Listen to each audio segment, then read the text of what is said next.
Hello everybody, and thank you for joining me for another video on rational choice theory in criminology.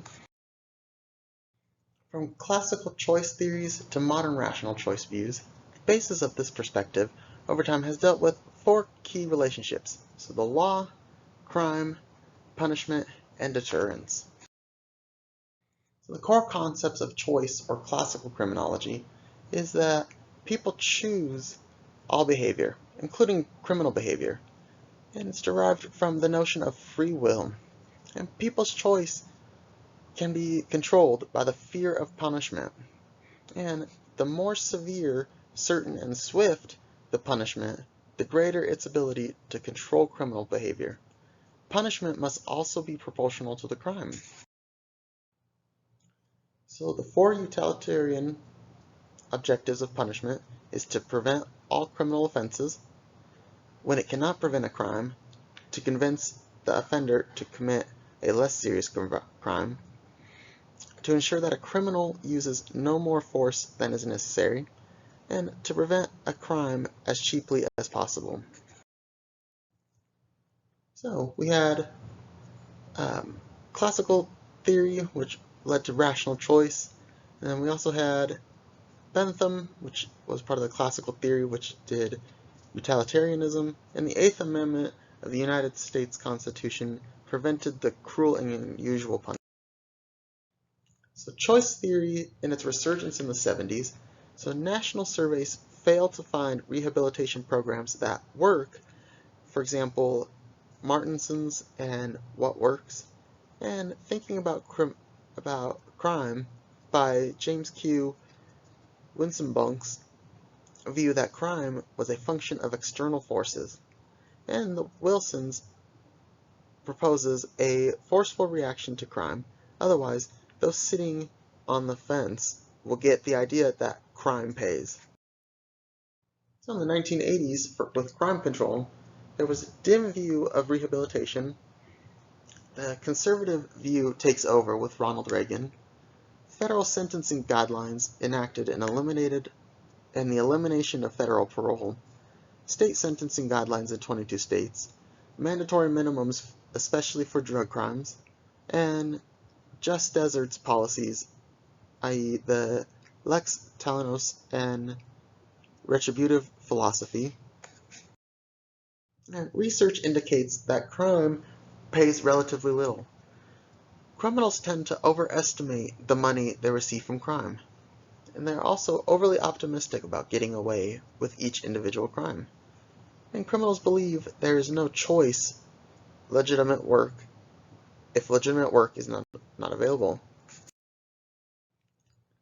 So rational choice theory is based on the concept of the reasoning criminal, which is where a person weighs the risk and punishment, the potential value of the crime or what they will gain from the crime, and the immediate gain. So what are they going to get immediately following committing the crime?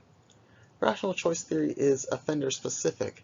So offender criminality is a result of structured behavior as opposed to a random act.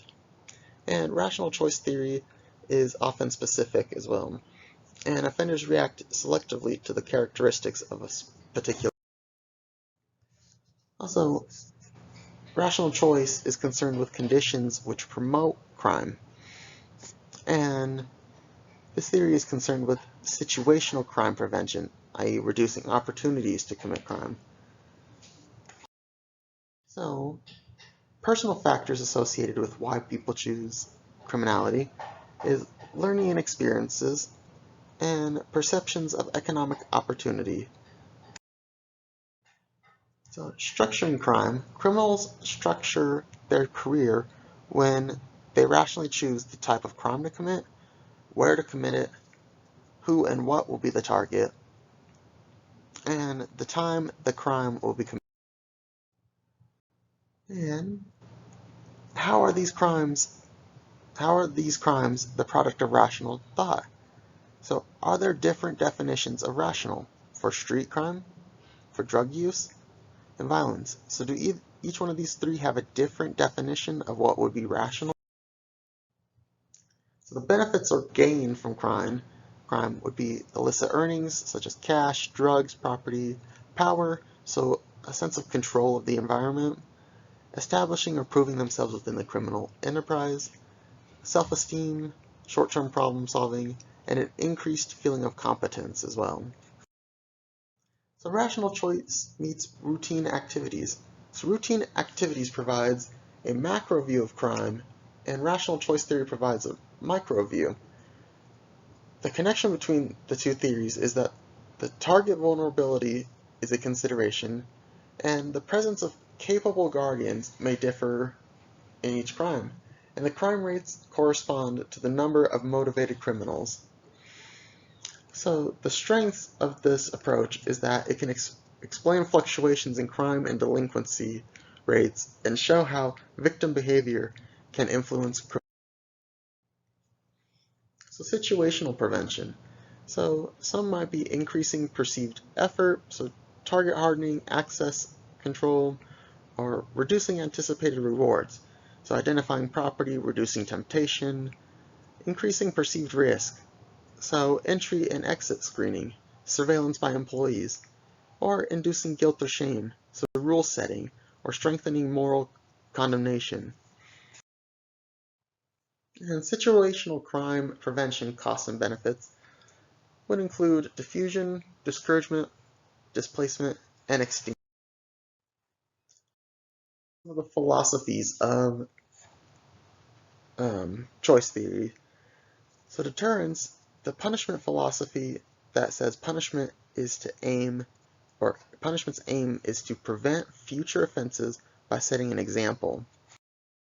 General deterrence is the version of deterrence that seeks to prevent crime by using punishment to show others who are considering a criminal act that they will suffer painful consequences if they commit that act. So this is where we get the certainty, severity, and swiftness from. And studies of general deterrence. So there's little clear evidence that the perception or reality of punishment can deter most crime. The certainty of punishment seems to have a greater influence on the choice of crime than the severity of punishment. And specific deterrence. The version of deterrence that seeks to prevent crime by using punishment to show the criminal that the criminal act was undesirable because it brought more pain than pleasure.